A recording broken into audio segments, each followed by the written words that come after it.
Hello and welcome back. We're going to wing it again, and today we are going to wing it on the Game Boy Pocket instead of the original one. Now, I was hoping because, yes, this has a better screen, it's in black and white instead of black and green, I was thinking that maybe this one actually would be much easier to film. Well, I am absolutely wrong, and that is because this one is reflective. So I can't hold it straight on. I have to find it somewhere in between because if I do it too much, you'll see the light. It makes this thing much more difficult than what I was using before. And on top of all that, it's not as long, so it's hard to keep the thing steady, and then I end up doing all this the whole time I'm playing the game, and the video looks terrible. So we're going to try this and see what happens. Alright, let me get this thing stabilized. Alright, we are playing Super Mario Land, which came out in 1989, the same year as the Game Boy did. And this is actually my favorite Mario game of all time. That is including the 3D games. This is one of the first Mario games I ever had. And this is actually the Game Boy Pocket I had when I was younger with the same games. And when I think about it now, I got this about the time the Game Boy Advance was actually coming out. So this was probably really cheap on sale somewhere, and I got the Game Boy Pocket, a case, a magnifier that went over the screen, and a bunch of games. But I'm not complaining. I definitely enjoyed this over the years and love this game. So let's give it a shot. So this one is set in a different kingdom, and you are rescuing Daisy this time instead of Peach. And the base premise, I guess, is similar. You can go down these pipes. Now the pipes do look different. They're not green. I mean, they couldn't be green because black and white. But I always thought they kind of looked more like wooden pipes. They probably aren't, but that's what I always thought of. There's still the question mark blocks, and the other bricks are more, I guess, a different shape. There's still Goombas. There's not really... And I missed off. Well, I can never get that. The enemies are very different in this one. But as you can see, I've played this so much when I was younger. I know where all the little secrets are. This is the fire flower. Later on, there'll be the super invincibility star. Now, these guys, they explode, so they're not like what are the Koopa Troopers? I always used to call them Copas when I was younger. Yeah, they're not like the regular ones where they drop a shell and you kick the shell. They just explode in this one, so I'm not sure what exactly they are. I always thought they looked like ants. And I always thought these guys looked like turtles. And then there's those guys that kind of look like a mosquito. Yeah, so the enemies... Oops. The enemies are very different. Here's that star I told you about. Yeah, none of these are that important. At the very end of this level, there is a... what do you call it? One of those blocks you can hit a bunch of times. It is this one.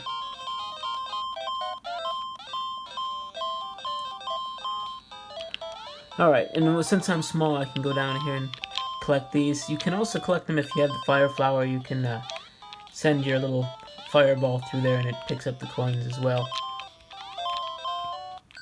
Alright, now at the end of this, there is no flagpole. It's done with little tunnels. And if you if you manage to get the top one, which I'm going to try to do here, it'll take you to a little bonus game. There we go.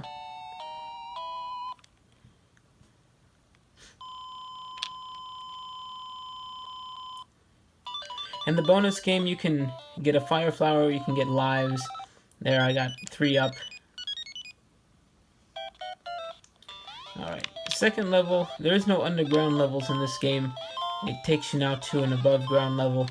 I guess you could say the third level is kind of like being underground, but at the same time it's not. Now, I always thought these things looked like dragonflies, but they have arrows, and I thought that was very interesting. You gotta be careful with these guys because,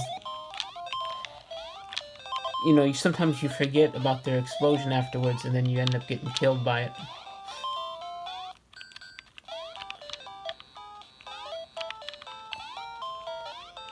Here's some more of those arrow guys.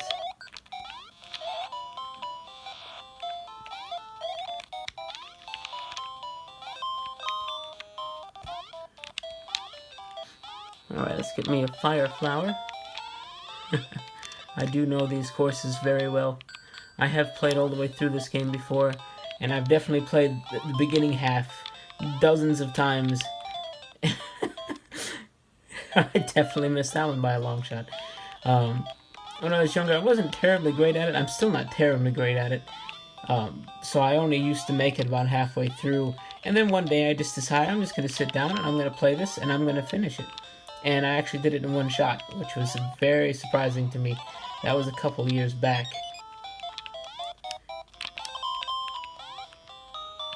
It's so hard to play this without making it shake all over the place. Alright, we got some of those drop away things, and we made it to the top one again. If you go to the bottom one, it just takes you to the next level. Alright, let me skip that. Nope.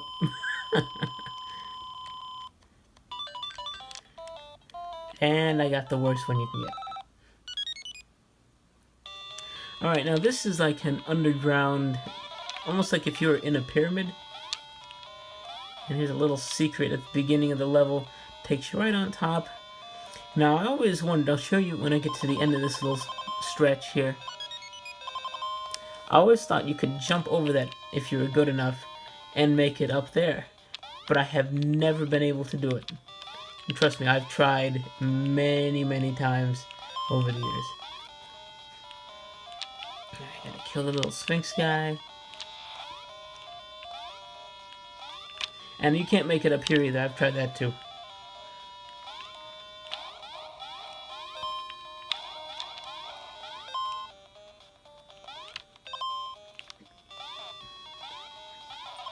Oops. We're almost at the end of this level. At the end of this level is a boss fight. You'll get to see that. And hopefully I'll actually win. So you can see the next set of levels. Alright. Now it's very similar to Mario Brothers. You just make it to the little thing. And instead of him falling in, he just explodes. Which is probably because the Game Boy couldn't do the whole moving the floor, having him fall in as much as they could on anything else. Alright, so this is similar to the princesses in another castle, but instead it says, "Thank you, Mario." And it says, "Oh, Daisy," and then she blows up. And she's a mosquito. And that changes for each world as well. Alright, I can't even skip that to get past it. Nope. Alright, let's get ourselves a couple more lives. And now we're on like an oceany level. I always love the music for this game too. And if you can't tell, these fish are just skeletons. Oh no! That didn't work out. Let's try this again.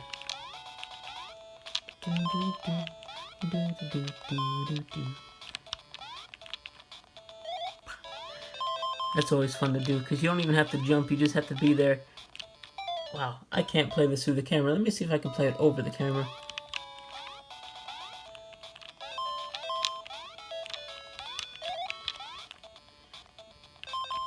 Trying to do it without shaking it all over the place like an earthquake, making it unwatchable.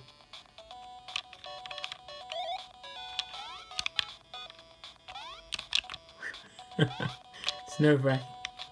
Now remember, if you go and get this first, well, it went the wrong way. Let's say you miss it, but you can go down this pipe, which some of these underground segments in this game are very strange.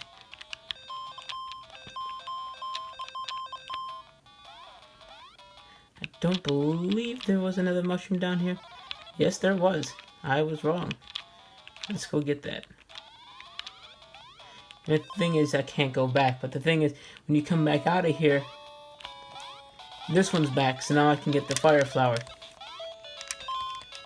which I always thought was a little trick. Like I said, I've played the first half of this game many times. And unlike Mario Brothers, this game only has 4 worlds. So this is World 2. I've played this part and the previous part dozens and dozens, if not hundreds of times.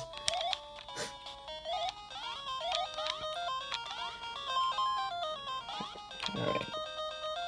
It's hard to play it over the camera. It's hard to play it through the camera. Giant seahorses with fire. Now, I did feel in this game sometimes it seems like it's repeating a little. Oh, that was one of those I could get many coins out of, but I'm not going to bother.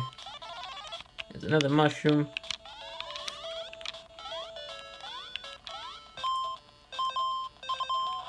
Ah! Oh, come on. Alright, well, you get the idea. This is Super Mario Land. They made a second one where Wario was the enemy instead of... I forget who was in charge of this one. It was somebody completely unique to this game. They kind of technically made a third one, which was technically Wario World. I don't even think Mario was in it. And then they kind of... Or not Wario World, Wario Land. And then they kind of took over with the Wario Land series from this point on. So yeah, if you can get a hold of this game, it doesn't really matter what you play it on. If it's a 3DS, a DS, a Game Boy, wherever you can find this game, it's one that seems to have not had as much recognition as it should, and it's one of my favorites. So if you can get a hold of it, definitely play it, and I'll see you next time.